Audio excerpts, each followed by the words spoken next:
Salut à tous, je me nomme Doumia et vous souhaite la bienvenue sur notre page.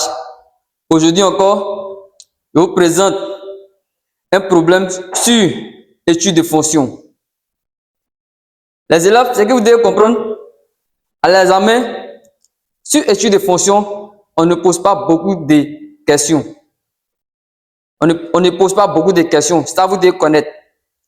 Les différentes questions qu'on pose, c'est ça, je vous présente régulièrement les exercices qu'on propose à l'examen. Donc pour cela, je vous ai proposé un exercice type bac 2012. Tardez, nous allons passer à la correction de notre exercice. Ce problème, c'est bac 2012. Bac 2012. Extrait bac 2012. On considère la fonction g dérivable est définie sur 0 plus infini. Ce que vous devez comprendre, sur l'intervalle 0 ici, l'intervalle est ouvert. Ça veut dire que la fonction n'est pas définie en 0. Par g de x égale à expo de x plus 2 ln de x. Ici, la première question, 1a, on a déterminé limite lorsque x tend vers 0 par valeur supérieure de g de x et limite lorsque x tend vers plus infini par la fonction g de x. Voici la première question auquel vos aînés étaient confrontés en 2012. Question B, on dit calculer g' de x. Question C, on dit étudier le sens des variations de g puis dresser son tableau de variations. Ici, on dit d'étudier le sens des variations. Cela veut dire, nous allons voir si la fonction g de x est-elle strictement croissante ou la fonction g de x est-elle strictement décroissante, c'est-à-dire la monotonie de la fonction. La question 2a, on dit démontrer que l'équation g de x égale à 0 admet une solution unique alpha sur l'intervalle ouvert de 0 à plus infini. La question B, on dit vérifier que alpha est compris entre 0,4 et 0,5. Enfin, la dernière question auquel les élèves trouvent énormément de difficultés, c'est la question C. Cette question fatigue énormément d'élèves. Or, cette question pour la démonstration ici, elle est très simple. Or, on constate que ça fatigue énormément d'élèves. Donc, ceux qui vont rester jusqu'à la fin de cette vidéo, ils ne vont plus avoir problème sur la démonstration de ce genre de questions. Donc, on essaie de démontrer que, quel que soit x appartient à l'intervalle 0 alpha, g de x est strictement inférieur à 0. Ici, on dit quel que soit x appartenant à l'intervalle ouvert alpha plus infini, g de x est strictement supérieur à 0. Voici les différentes questions auxquelles vos aînés étaient confrontés en 2012. Donc pour cela, nous allons passer à la correction de l'exercice. Je vous dis restez jusqu'à la fin de cette vidéo pour que vous puissiez comprendre comment résoudre la question, c'est la dernière question, la démonstration de la dernière question. Après avoir présenté l'exercice du bac 2012, nous allons passer à la correction. Donc, A, déterminant limite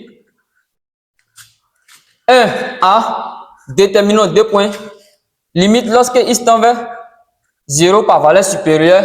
Pourquoi par valeur supérieure? Regardez notre intervalle ici. C'est de 0 à plus infini. Donc, ce 0 est un 0 positif. Par valeur supérieure de la fonction g de x égale à quoi ici? Limite, lorsque x tend vers 0 par valeur supérieure, la fonction g de x n'est rien d'autre que quoi? Expo de x plus 2 ln de x. Or, qu'est-ce que nous savons ici? On remarque quoi? On remarque une limite de référence.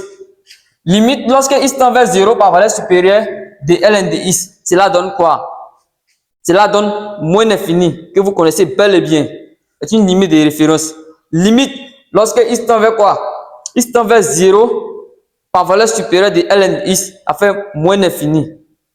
C'est les choses que vous devez connaître par cœur avant d'aller à l'examen. Limite lorsque x tend vers 0 par valeur supérieure de la fonction g de x donne quoi ici? Moins l'infini. On va justifier pourquoi c'est moins l'infini. Car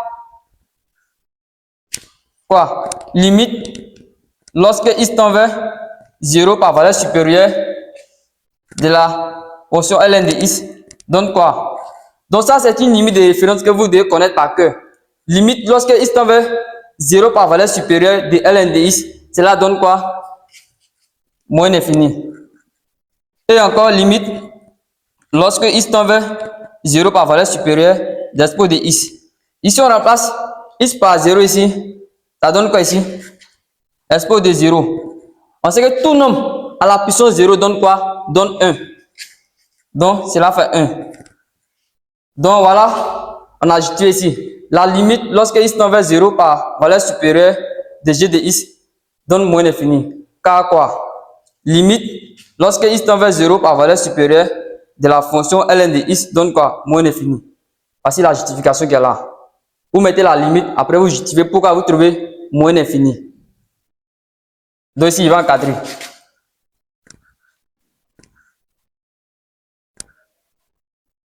Également, donc, nous allons calculer la limite lorsque x tend vers plus infini par la fonction g de x. Donc, limite lorsque x tend vers plus infini par la fonction g de x, cela donne quoi? Égal à la limite lorsque x tend vers plus infini d'expo de x plus 2 ln de x. Donc voilà. On remarque quoi? On remarque que pour déterminer cette limite, elle est très facile. Donc, limite lorsque x tend vers quoi? X tend vers plus infini de quoi? Par la fonction g de x, cela donne quoi? Plus infini. Donc on va ajouter pourquoi c'est plus infini. Car limite lorsque x tend vers quoi? Plus infini par la fonction ln de x, cela donne quoi? Plus infini. Également encore, limite lorsque x tend vers quoi? X tend vers plus infini par la fonction expo de x avec plus infini. Donc on aura plus infini, ça donne plus infini. Enfin. Donc je vais encadrer cette limite. Donc voilà, ici, la fonction de g de x, c'est une fonction qui est simple à manipuler. Donc c'est pour cela que j'ai déterminé les limites rapidement, pour ne pas perdre le temps. J'espère que vous comprenez. La limite, donc, lorsque x tend vers 0 par valeur supérieure de g de x, est trouvé moins infini. Car quoi? Car la limite lorsque x tend vers 0 par valeur supérieure de ln de x donne moins infini. Également, la limite lorsque x tend vers quoi? X tend vers plus infini par la fonction g de x. Elle trouve quoi? Elle trouve plus infini. Car aussi, il a justifié. La limite lorsque x tend vers plus infini de quoi? De ln de x avec plus infini. Également, la limite lorsque x tend vers plus infini de expo de x, ça donne plus infini. Donc on a plus infini plus infini, cela donne enfin par somme plus infini. Donc voilà la limite lorsque x tend vers plus infini par la fonction g de x, je trouve plus infini. Donc nous allons passer à la question combien? À la deuxième question. On a calculé g' de x. La deuxième question, il s'agit de calculer g' de x. Question B. Calculons g' de x. On dit quel que soit x appartenant à l'intervalle 0 plus infini, la fonction g de x est dérivable. La fonction g de x est dérivable et G' de x donne quoi ici? Égal à s de x plus 2 ln de x.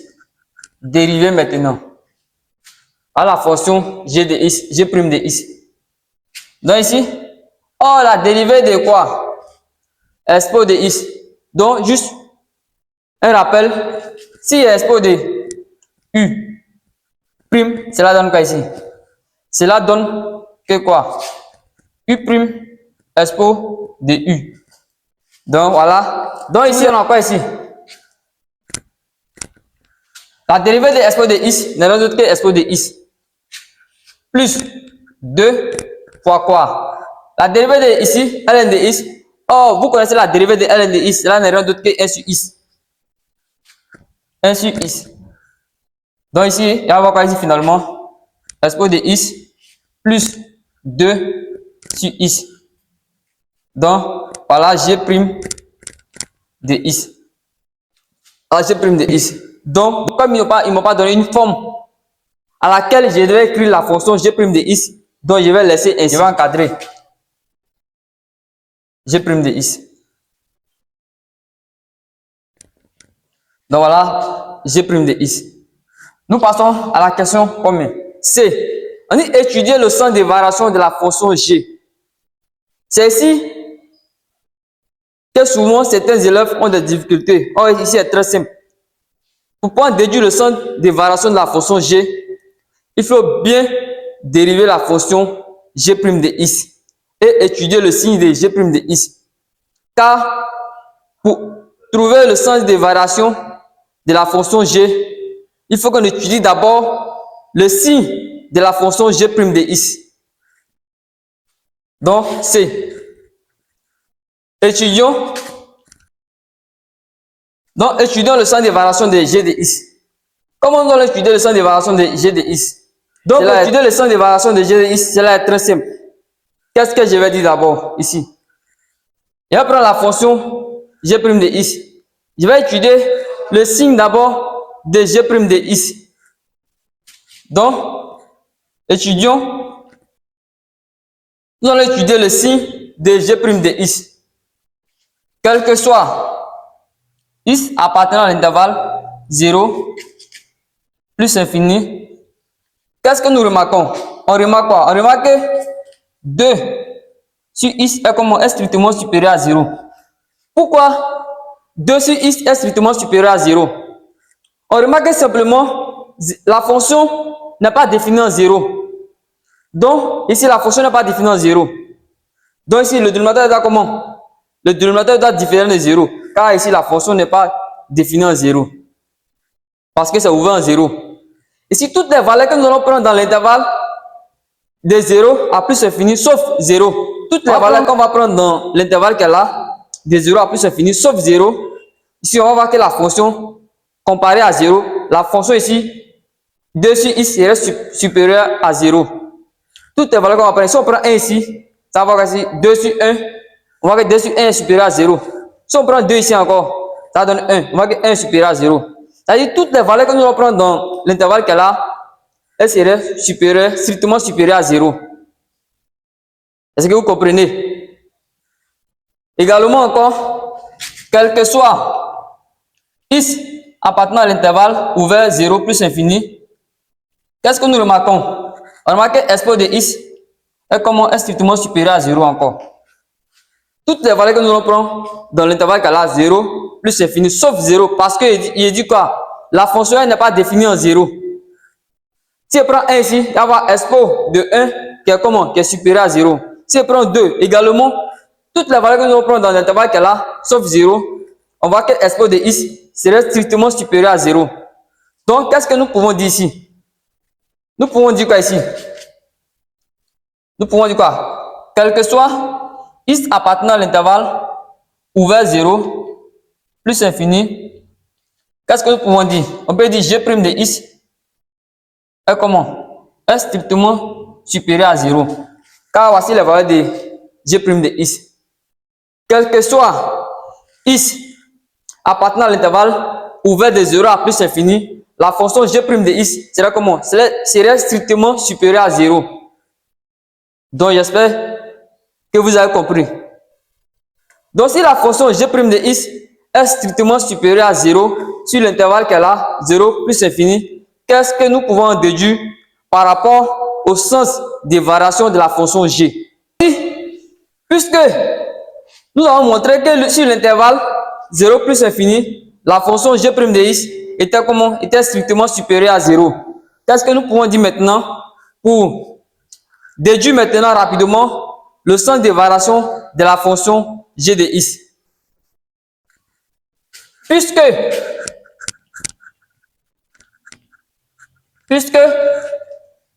g' de x est strictement supérieur à 0, alors, quel que soit x appartenant à l'intervalle 0 ouvert en 0 plus infini, la fonction g de x est strictement croissante. Est strictement croissante sur quel intervalle? Sur 0 plus infini. Donc, puisque sur l'intervalle ouvert 0 plus infini, g' de x était comment? Était strictement supérieur à 0. Alors, quel que soit x appartenant à l'intervalle 0 ouvert 0 plus infini, la fonction g de x est strictement croissante sur l'intervalle ouvert 0 plus infini. Donc, nous avons étudié le sens des variations de la fonction g. On a vu que la fonction g sur l'intervalle 0 plus infini, la fonction g était strictement croissante. Après avoir fini avec la question C, nous passons à la question 2A.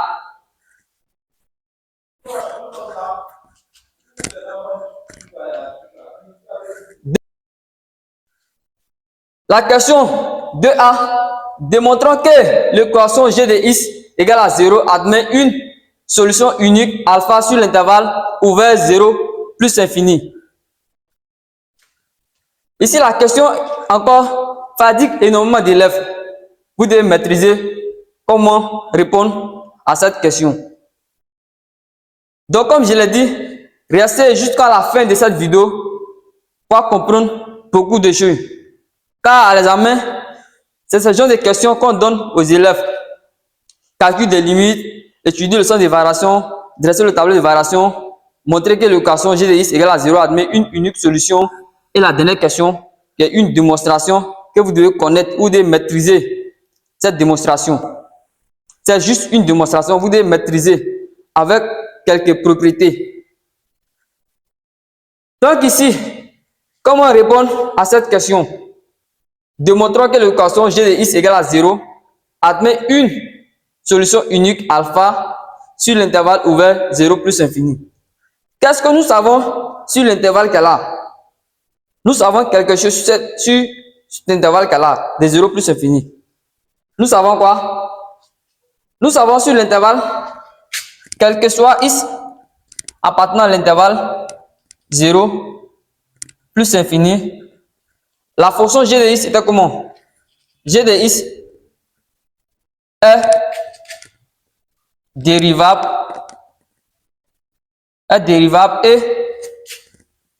et strictement quoi? Croissante. Est strictement croissante sur l'intervalle qu'elle a. Sur l'intervalle 0 ouvert 0 plus infini. Ça, nous savons. Quel que soit x appartenant à l'intervalle ouvert 0 plus infini, g de x est dérivable et strictement croissant sur l'intervalle encore ouvert 0 plus infini. Ça, nous savons. Donc, cela veut dire quoi? Si on a dit que g de x est dérivable, encore g de x est croissant sur l'intervalle 0 ouvert 0 plus infini, cela veut dire quoi? Cela veut tout simplement dire que g de x réalise une une bijection de l'intervalle qu'on nous a donné, de l'intervalle de 0 à quoi ici? À plus infini, vers l'image de l'intervalle qui est ici. De l'intervalle qui est là qu'on nous a donné, g de x réalise une bijection de l'intervalle ouvert 0 plus infini vers l'image de l'intervalle qui est là. Tout simplement, g de x réalise une bijection de l'intervalle ouvert 0 plus infini vers l'image de l'intervalle qui est là aussi. Tout simplement, vers l'image de l'intervalle qui est là, 0, ouvert 0, plus infini. Maintenant, vous allez venir chercher maintenant les images de l'intervalle par la fonction g. Tout simplement. Est-ce que vous comprenez? Donc, je vais reprendre un peu la partie qui est là. Après avoir dit quel que soit x appartenant à l'intervalle 0 plus infini, g de x est dérivable et strictement croissant sur l'intervalle 0 plus infini, vous mettez un point. Ce que vous avez sur l'intervalle qui est là, c'est ça que vous mettez ici. C'est décroissante, on met décroissante. Or, sur l'intervalle 0 plus infini, on sait quoi? On sait que la fonction sur l'intervalle 0 plus infini, on sait que la fonction g de x est strictement croissante. Nous savons ça. Point maintenant. Ce qu'on vient de dire ici, ça veut dire quoi? Ça veut dire ici que la fonction g de x réalise une bijection de l'intervalle 0 plus infini. Vers maintenant les images de l'intervalle qu'on nous a donné, qui est de 0 à plus infini. Maintenant, on va venir chercher maintenant les images de l'intervalle qui est là. L'intervalle 0 plus infini par la fonction g de x. Donc, avec quoi? G de 0 à plus infini égale à quoi ici? Cela donne quoi ici? Donc, égale à g limite lorsque x tend vers 0 par valeur supérieure de la fonction g de x et limite lorsque x tend vers quoi ici? Plus infini par la fonction g de x. Donc ici, avec g, il calcule les images de l'intervalle qui est là, ouvert à plus infini par la fonction g. Ici maintenant, limite lorsque x tend vers 0, ici, 0 qui est là ici, par la fonction g de x. Point. Limite lorsque x tend vers plus infini, ici, il prend plus infini ici, par la fonction g de x. Cela donne quoi? 0 à plus infini égale à quoi ici? Or, il y a calculé au départ, on a calculé la limite lorsque x tend vers 0 par valeur supérieure de la fonction g de x. Nous avons trouvé quoi? On a trouvé moins l'infini. Donc ici, moins l'infini. Or, on a calculé la limite lorsque x tend vers plus infini par la fonction g de x. Nous avons trouvé quoi? Plus infini. Donc, plus infini. Or, qu'est-ce que nous pouvons dire ici? La question, c'était de montrer que l'équation g de x égale à 0 admet une solution unique alpha sur l'intervalle ouvert 0 plus infini. C'est ça la question. Or, qu'est-ce que nous remarquons? Ici, sur l'intervalle qu'on a trouvé ici, de moins infini à plus infini, on remarque bel et bien que 0 appartient à l'intervalle qui est là, de moins infini à plus infini. Or, 0 appartient à l'intervalle moins infini, plus infini. Or, comme 0 appartient à l'intervalle moins infini, plus infini, qu'est-ce que nous pouvons dire? Donc, nous allons répondre à la question maintenant. On va dire que l'équation g de x égale à 0 admet une solution unique alpha sur l'intervalle qui est là. Donc, voilà comment répondre à cette question. Donc l'équation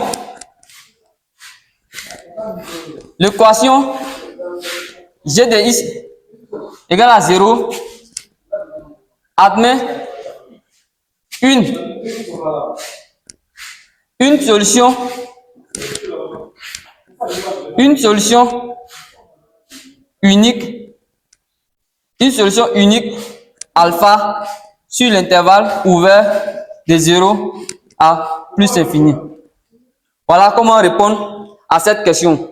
Cette question fatigue énormément d'élèves. Donc, à partir de cette vidéo, j'espère que vous n'aurez plus de problème. Comment répondre à ce genre de questions. Après avoir répondu à la question C, j'avais oublié de dresser son tableau de variation. Voici le tableau de variation de la fonction G. Après avoir étudié le sens de variation de la fonction G, on a pu dresser son tableau de variation. J'avais oublié le tableau de variation et je suis passé à la question 2A. Ici, donc, voici le tableau de variation de la fonction G. Ici, il y a assuré ici, car la fonction ici n'est pas définie en 0. Voici l'intervalle. On est sur l'intervalle 0 plus infini. Voici l'intervalle est ouvert en 0 ici. Donc, c'est pour ça que j'ai assuré en 0. Donc, on a calculé la limite lorsque x tend vers 0, on trouve moins infini. Également, la limite lorsque x tend vers plus infini, on a trouvé plus infini. Ici, on a dit quoi? La fonction g de x était comment? Était strictement croissante. C'est peut-être mis plus ici. Or, comme la fonction g de x était strictement croissante, donc on peut en déduire quoi? On peut dire que la fonction g de x ici est comment? Elle est strictement aussi croissante sur l'intervalle 0 plus infini. Donc voilà le tableau de variation. Donc on va passer à la question B. Comme j'ai déjà répondu à la question 2A, on va passer à la question 2B.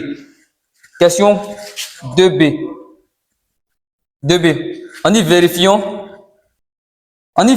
que alpha est compris entre 0,4 et 0,5. Comment savoir si alpha est compris entre 0,4 et 0,5? Cela est très simple. Nous allons calculer l'image de 0,4 par la fonction g et l'image de 0,5 par la fonction g. Et après, nous allons faire quoi? Le produit. Si g de 0,4 multiplié par g de 0,5 est inférieur à 0, on peut en déduire que alpha est compris entre 0,4 et 0,5. Donc, je répète encore, j'ai dit pour montrer que alpha est compris entre 0,4 et 0,5. Cela est très simple. La condition, nous allons calculer si g de 0,4 multiplié par g de 0,5 est inférieur à 0, on a déduit immédiatement que alpha est compris entre 0,4 et 0,5. Donc, calculons g de 0,4. Donc, g de 0,4 va donner quoi? Oh, voici la fonction g de x. Donc, ça va faire expo de 0,4 plus 2 fois ln de quoi? 0,4. Donc, g de 0,4 me donne quoi ici? Donc, je vais faire l'application numérique pour voir. Ça donne moins 0,34. Également, je vais calculer g de 0,5. G de 0,5 me donne quoi ici? On me donne expo de 0,5 plus 2 ln de 0,5. Je vais calculer pour voir. Ça, c'est g de 0,5.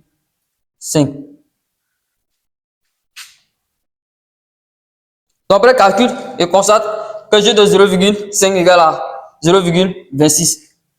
Or, g de 0,4 multiplié par g de 0,5 est comment par rapport à 0?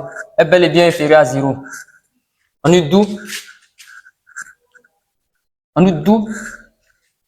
alpha est bel et bien compris entre 0,4 et 0,5. Donc, voilà, on a vérifié que alpha était compris entre 0,4 et 0,5. La condition pour montrer que alpha est compris entre 0,4 et 0,5, voilà la condition qu'elle a. Vous calculez d'abord g de 0,4. G de 0,4 égale à moins 0,34. Après, on calcule g de 0,5. On constate que g de 0,5 égale à 0,26. Or, on vient faire le produit. Or, g de 0,4 deux par g de 0,5 est comment? Est inférieur à 0. Parce que alpha est compris entre 0,4 et 0,5. Voilà comment vérifier que alpha était compris entre 0,4 et 0,5. Nous allons passer à la dernière question. La dernière question même, cette question même qui fatigue énormément d'élèves. Ici, cette question, elle est très importante. Elle est très importante. La question B va nous aider également à répondre à la dernière question ici. On dit, montrons que, quel que soit x appartenant à l'intervalle 0 alpha, g de x est comment? Est inférieur à 0. Également encore, on dit, quel que soit x appartenant à l'intervalle alpha plus infini, g de x est comment? Est supérieur à 0.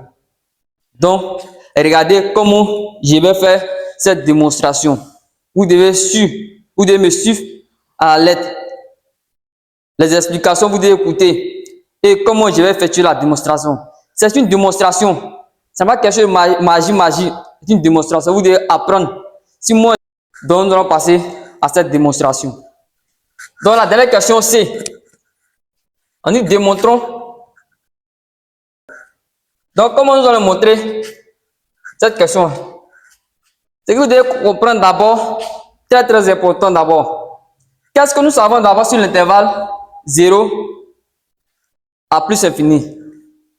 Donc, quel que soit x appartenant à l'intervalle 0 plus infini, la fonction g de x était quoi? On dit g de x est quoi? Est strictement quoi? Croissante. Est strictement croissante. On dit sur l'intervalle 0 à plus infini. Ça, nous savons. Or, également, nous venons de montrer que alpha était compris entre quoi? 0,4 et 0,5.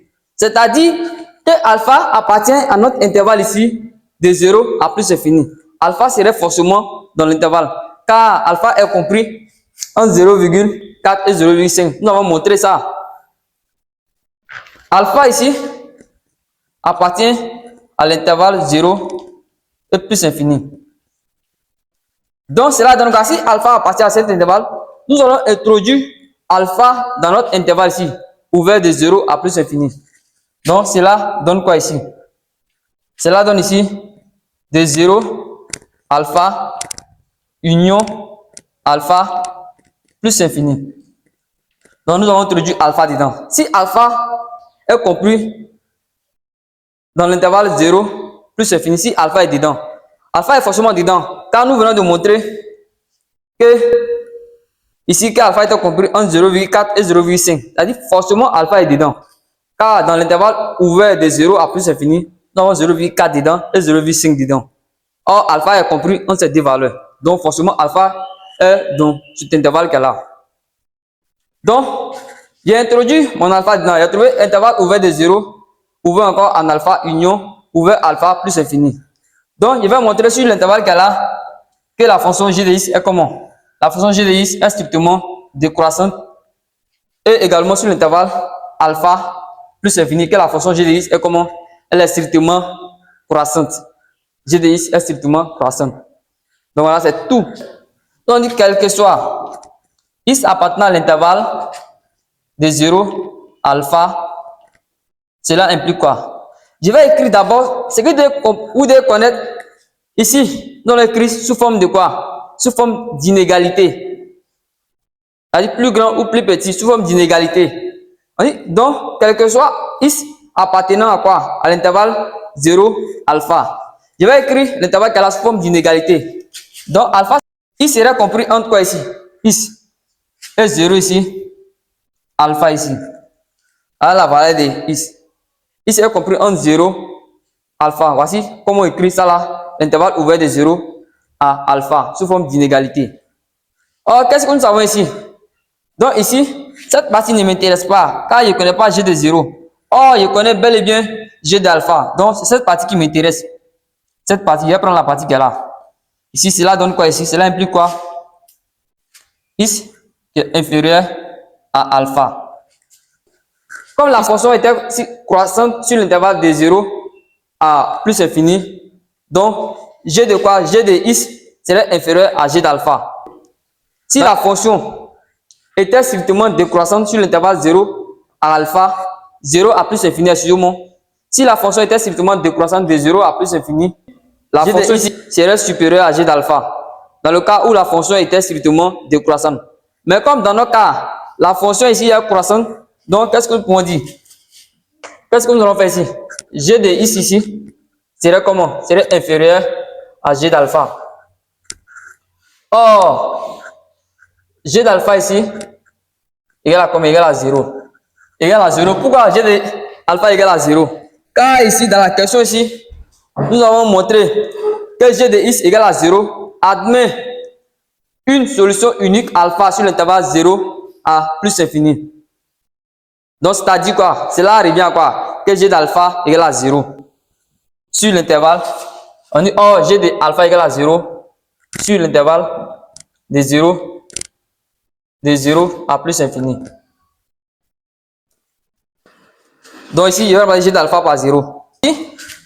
Quel que soit x appartenant à l'intervalle, de quoi ici? L'intervalle de 0, alpha ici, g de x est comme ici, elle est inférieure à 0. Car ici, notre g d'alpha est égal à 0. Donc nous allons passer à l'intervalle ici, alpha plus infini. Donc, je reprends comme je l'ai dit. Dans le cas, si on travaille sur notre intervalle, si la fonction g de x était décroissante, ça allait changer. Donc, vous pouvez regarder la première vidéo que j'ai faite pour bien comprendre. Donc, quel que soit x appartenant à l'intervalle, alpha plus infini, ici, nous allons écrire comme je l'ai dit, l'intervalle qui a la sous forme d'une égalité. Donc, il serait comprendre quoi ici? Entre plus infini et alpha ici. Donc, cette partie ne m'intéresse pas. Plus infini ici. Car je ne connais pas g de plus infini. Donc, cette partie qui m'intéresse ici. Donc, quel que soit x appartenant à l'intervalle, ouvert alpha, plus infini ici. Qu'est-ce que j'aurai ici? J'aurai ici alpha, qui est comment? Qui est inférieur à x ici. On dit alpha inférieur à x. Donc, cela veut dire quoi? Que alpha est plus petit que x. Si alpha est plus petit que x, cela veut dire que x est plus grand que alpha. Donc, je vais bien écrire. X est plus grand que alpha ici. Or, comme la fonction sur l'intervalle 0 à plus infini, la fonction g de x était comment? La fonction g de x était strictement croissante. Donc, quand la fonction g de x était strictement croissante, g de x serait également supérieur à quoi? À g d'alpha ici. Mais dans le cas où la fonction était décroissante, ça ne serait pas également pareil. Donc ici, quel que soit x appartenant à l'intervalle alpha plus infini, comment? G de x est comment? Est supérieur à g de alpha. Or, g d'alpha égale à 0 sur l'intervalle 0 à plus infini. Car nous avons montré que alpha était une solution unique de l'équation g de x égale à 0. Donc, g d'alpha égale à 0. Si g d'alpha égale à 0, il va passer g d'alpha par 0 ici. Donc, quel que soit x appartenant à l'intervalle ouvert de alpha à plus infini, voilà que g de x est comment? Est supérieur, est strictement supérieur à 0.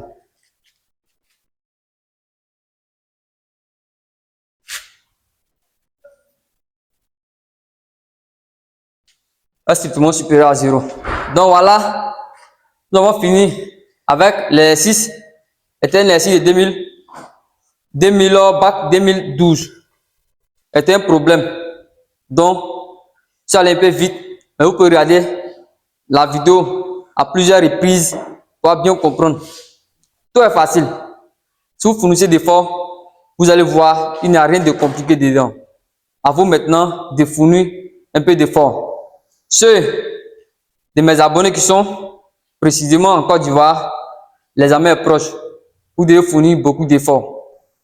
Je ne connais pas ceux qui sont abonnés à ma page, mais ceux qui sont dans les autres pays, je vous souhaite bonne chance pour votre examen. Si cette vidéo vous a été utile, n'hésitez pas à vous abonner et activer la cloche de notification pour ne pas rater nos prochaines vidéos. Également, commenter nos vidéos. Cela nous aide à faire les nouvelles vidéos.